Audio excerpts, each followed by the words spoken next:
What up guys, your boy Carlos and we're back with another one. Now today we're doing what I am calling the Demon King build, and that's just because we look like a demon with the armor that we're wearing. Now this armor allows us to do more damage, but we also take more damage, and if we go below half health we can do even more damage with this armor. Now this build is catered to a very specific weapon, a very specific moveset as you can see, and we're also using Spellbinder, which will not allow us to use any spells, but we're going to be able to convert our mana into overall damage, and you can see that it is doing a lot of damage. Let's go ahead and get into it guys. Now first off, you need the tri-point double-edged spear, and you get this at the end of the game. Pretty much at the end of the game there's a secret boss. I'm sure someone's made a video on this on how to get there. I'm not going to do that. Just know that you need this just because upon performing forceful thrusts it shoots swords. That's what you see when I'm shooting swords all the time. We have completely built around this weapon, and that's what you need to make this build happen. As far as the vessels, we are using the Weaver's Needle just because it gives me 2% and 6% on the crit chance and crit hit. If you want to use this, you can, because we are very squishy on this build if you want more defense. But I highly suggest using this just because we're trying to get our crit up there as much as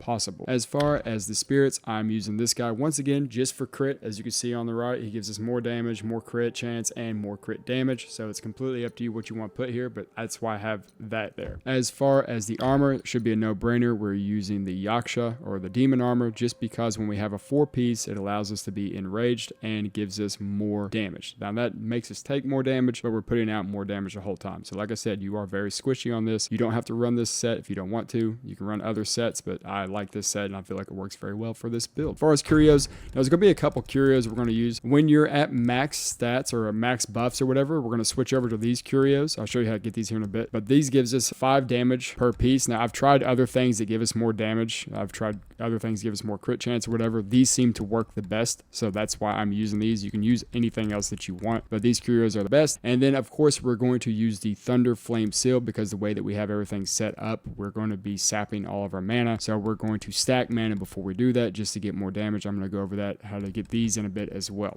As far as relics, starting off here, we're going for more crit damage because that's a no-brainer for us, and then we're going for temporarily increases attack after perfect dodge because we are perfect dodging a lot with this build, and then we're going for moderately extends dodge invincibility duration, so it gives us a chance to get some hits in after we perfect dodge without getting hit. This doesn't matter that much. You can pick whatever you want here. I went for this just to get a little bit more crit hit chance on consuming a medicine. You don't have to pick that if you don't want. If you want something else, you can. And then once again, this doesn't matter. I just went from considerably increases our health just because we are very squishy and you can get hit with this build. And with the armor that we're going over, if you're at half health or lower, it will increase your overall damage a little bit more. As far as sparks, now this tree doesn't matter as much, but I have maxed it out. You definitely want to come down here to the perfect dodges. You don't really need anything over here, but it's completely up to you. You can max this out, and then I would max this out just because it's going to help us overall. You don't need any of this right here. I actually never use this. I feel like it's pointless, but you can use this if you want. It just doesn't work with this build. Now, as far as survival, there's only 2 things you really need. You need this just to get our crit chance up, and you need this to stack our overall mana. Everything else is just because I had extra points, I started dumping it in. You don't need this, you don't need this, you don't need this. You can put points here for more crit hit damage, and you can put points here for a little bit more overall damage, but really you just need the maximum mana, and then you want to put your points in the crit hit chance. As far as staff stances, you put a point each into every one of these. You don't have to max these out. We just want to get down to the bottom, and we also want to have this just so we can keep spamming our abilities. And we're working with thrust stance because the weapon that we have only works with thrust stance, and this is really good for what we're trying to do because we can constantly step back out of damage and do more damage based off our swords. As far as mysticism, this is a spellbinder build, which means we are not going to use any spells at all. We're just going to destroy all of our mana bar and convert that into damage right here. That's why we're doing that. So we want to stack our mana as high as possible, and also it allows us to have a little bit higher critical hit chance. And then last but not least, transformations. Now everything up top goes to the player and everything at the bottom goes to the actual transformation from what I understand. I am missing one because my game is bugged, so it doesn't matter anyways. I'm pretty sure it's just poison, but the only thing you really need here is this. Just allows us to do more damage after our perfect dodges, and then this just gives us a little bit more invincibility when we're doing our see-through or whatever it's called. It's just a little like quick dodge. You can put points here for a little bit more defense, but it's not needed. Now as far as the gourd goes, brews, I'm using either one of these. This just gives us 10 drinks. I'm going to go over why we're using that here in a bit. Or you can use this one where you take the last sip. It increases your damage, but the way we have it set up, we're getting damage every time we take a sip, and that's why I'm using this one that has a 10 stack on it. And as far as the brews, we are using the long bomb because it considerably increases damage executed by the next attack. So if you want, you can do a drink right before you do your main heavy attack. Doesn't really matter. It's just nice to have extra damage. And as far as the soaks, we are using Death Stinger to poison ourselves, and then we're using this that removes poison but also increases our movement speed and critical hit chance. Moderately increases critical hit chance, and then in case we are poisoned or anything else during a boss fight, I'm using this again because this immediately gets rid of the poison. If you want to stack something else here, you can. I don't know what else to stack. I don't have anything that's worth, so that's why I have that there. Alright guys, real quick, I'm going to show you how to farm both of these items right here, and conveniently enough, the enemies that we're going to be farming are literally standing right next to each other in the same area, so we're good. If you're going to do some farming, I would definitely use the golden carp. Now you get this from fighting the yellow long, I'm pretty sure. I think that's who dropped this for me, but if you don't have this, doesn't matter because I really can't tell the difference in drop rate when I put this on. Okay, now we're going to travel to Flaming Mountains, we're going to the Furnace Valley, and we're going to the Emerald Hall. Once we're at the Emerald Hall, we're going to turn around and go back down the stairs.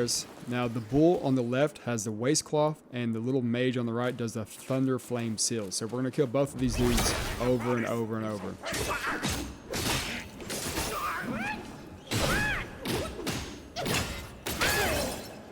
Now if you want, you can continue to move on and kill more and more of these guys. See if they can drop stuff for you, or you can just teleport back and redo it.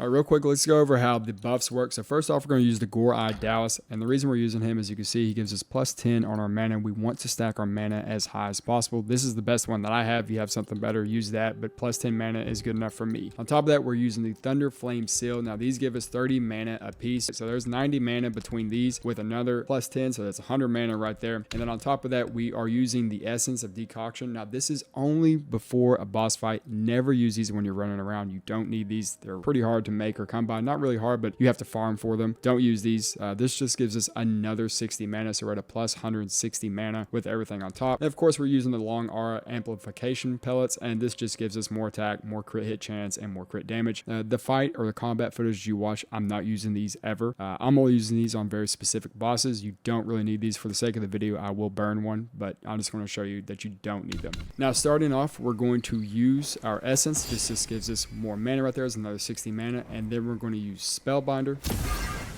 Now, as you can see, we're at 610 mana, but our attack has jumped up 264. Our critical hit chance is at 27, and our crit damage is at 175. From here, we're going to switch out to the Seashell. This is plus 5 apiece, so that's another 15. And then we're going to switch this guy out for the non-able. So now we're at 284 damage, right? And we're at 29%. So now we're going to use the Amplification Beads. And then we're going to check stats again. So now we're at pretty much 300 attack. We're at pretty much 200% crit damage. And then we're at 60% critical hit chance. So then we're going to use the drink.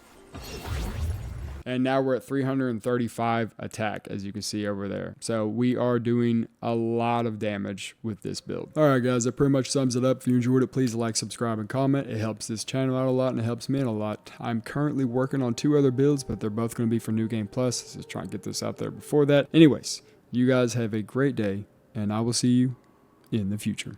Later, guys.